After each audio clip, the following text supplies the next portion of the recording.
మన పెట్టుబడి మన పిల్లల భవిష్యత్తు కోసమే కదా. మీ పెట్టుబడికి నమ్మకమైన వేదిక శ్రీ వాసవి ప్రాజెక్ట్స్.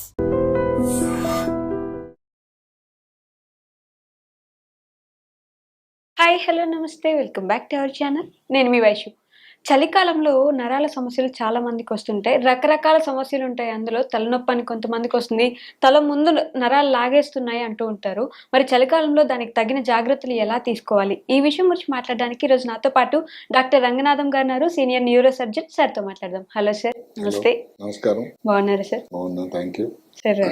చలికాలం అంటేనే ప్రాబ్లమ్స్తో వస్తుంది అంటారు. అలానే నరాల సమస్యలు చాలానే ఉంటాయి. వయసు పెరుగుతున్న కొద్దీ ఉంటాయి.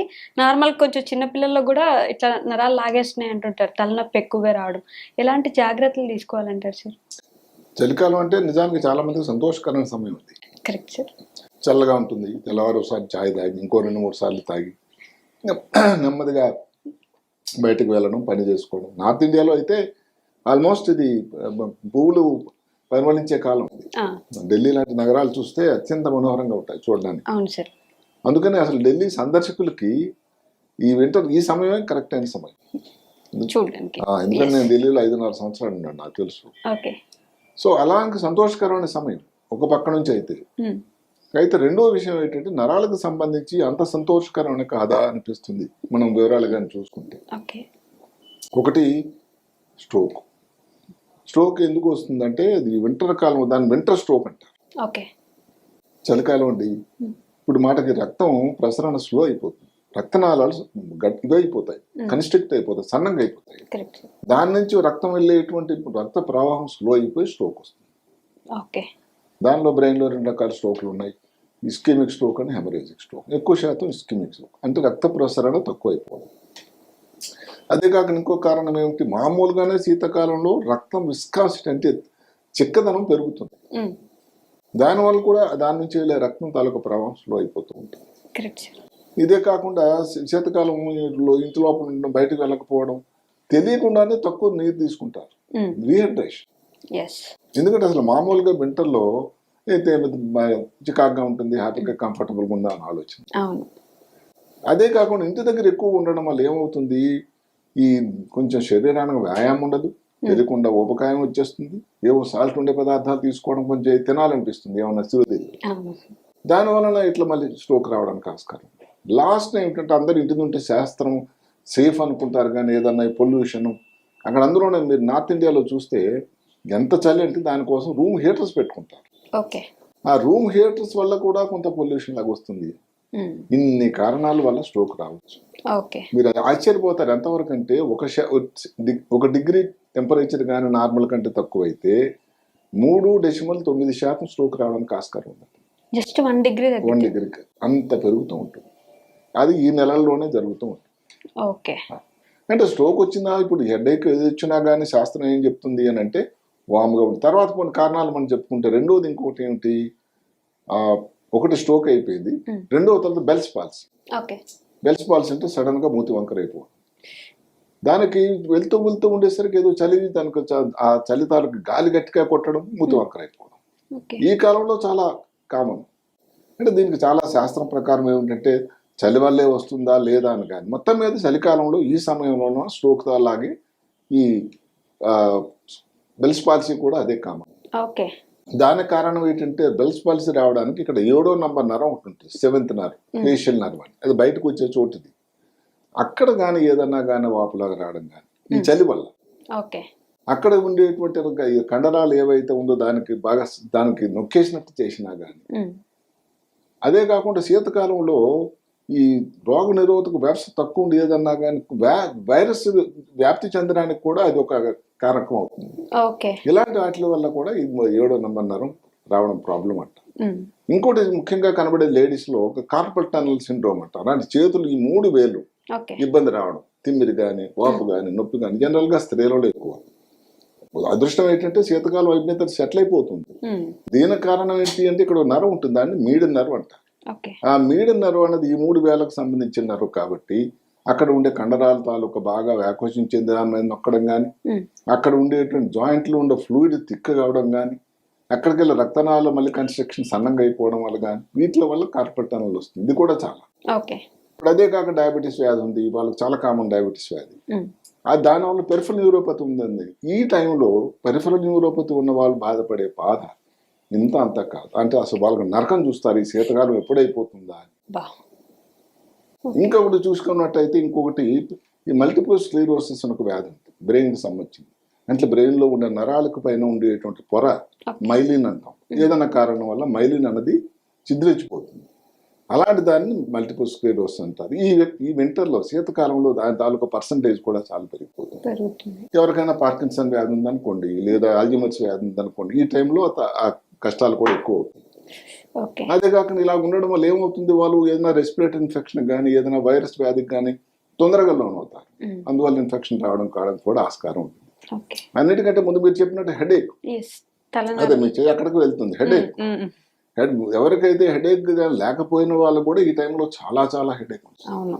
దానికి కారణాలు కూడా ఏంటంటే మెదడు నరాలు ఏదైతే స్కాల్ భాగానికి వెళ్ళేటువంటి రక్తనాళాలు సన్నంగా అయిపోతాయి. రక్త ప్రసరణ ఎక్కడైనా కానీ అదే కారణం. చల్లగా ఉండేసరికి రక్తం స్లోగా వెళ్తుంది, దానివల్ల హెడేక్ వస్తుంది. అదే కాకుండా ఈ టైంలో అసలు సూర్యరశ్మికి ఎదురుగా లేకపోవడం వల్ల ఏమవుతుందంటే సెరోటానిన్ ఒక పదార్థం ఉంటుంది శరీరం, అది దాని తాలూకా అటు ఇటు మార్పులు వస్తూ ఉంటాయి. ఈ బయట ఉండేటువంటి బారోమెట్రిక్ ప్రెషర్ అన్నది కానీ తేడా రావడం వల్ల కూడా హెడేక్ రావచ్చు. ఈ టైంలో సరే సైన్సెస్ ప్రాబ్లం లేని వాళ్ళకు కూడా ముగ్గు దిబ్బడం అవడం, వయసు ప్రాబ్లం రావడం, దాని వల్ల కూడా వస్తుంది.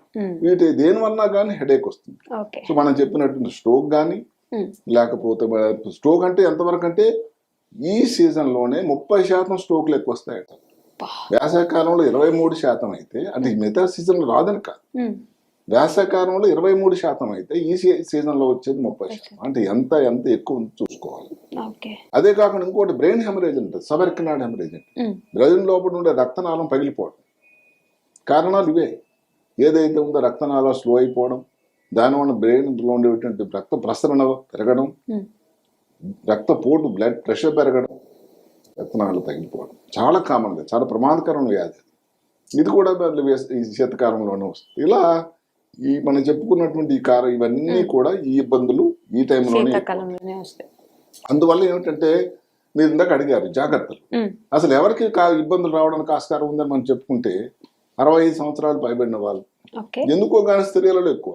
ఎందుకు అడగండి, శాస్త్రం ఇది స్టాటిక్ గణాంకాల ప్రకారం స్త్రీలలో ఎక్కువ.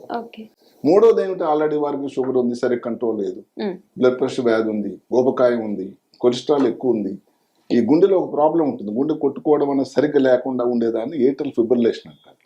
అలాంటి వ్యాధి ఉన్న వాళ్ళలో ఈ స్ట్రోక్ కానీ ఈ ఇబ్బందులు కానీ రావడానికి ఆస్కారం ఉంటుంది.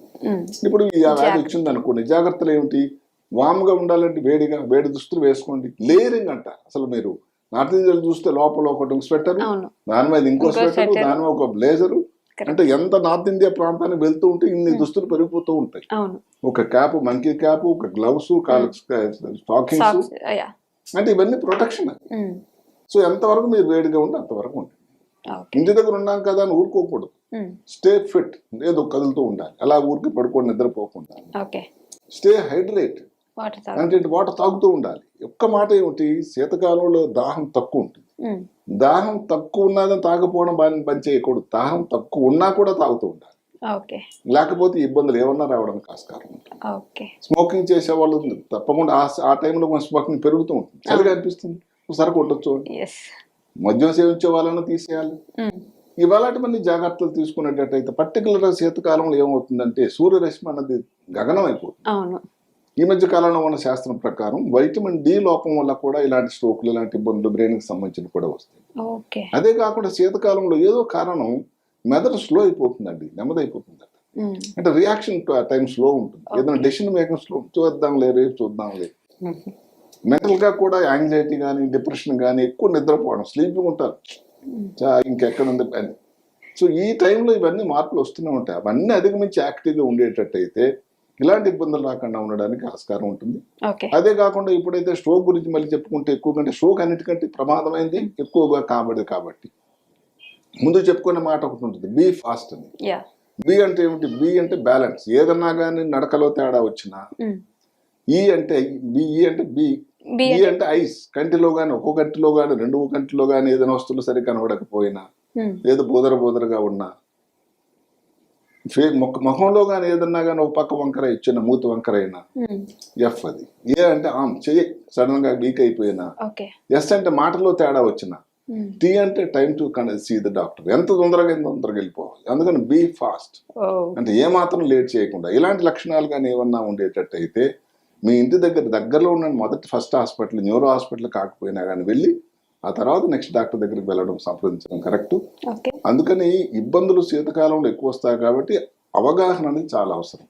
అందరికీ వచ్చేస్తుందని కాదు, కానీ ఇప్పుడు వేసవికాలంతో లేకపోతే మిగతా ఋతువులు తీసుకుంటే శీతకాలంలో వచ్చేటువంటి శాతం 30% అంటే 1/3 అంటే చాలా ఎక్కువ కదా.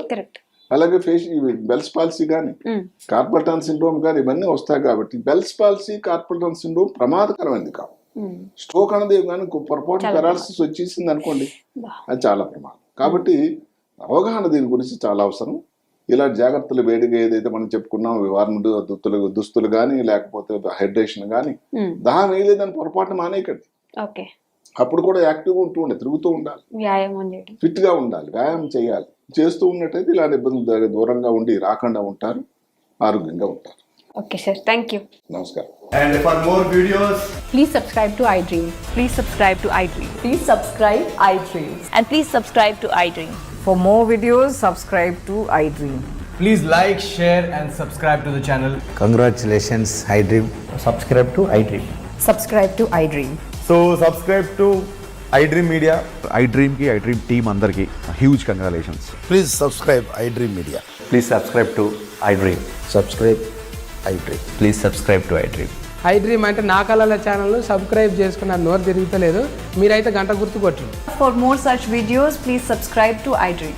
Subscribe to iDream. Please subscribe to iDream. Please subscribe iDream Media. Please do subscribe to iDream. Please subscribe to iDream Media. For best entertainment and information, please subscribe iDream. And don't forget to subscribe to iDream.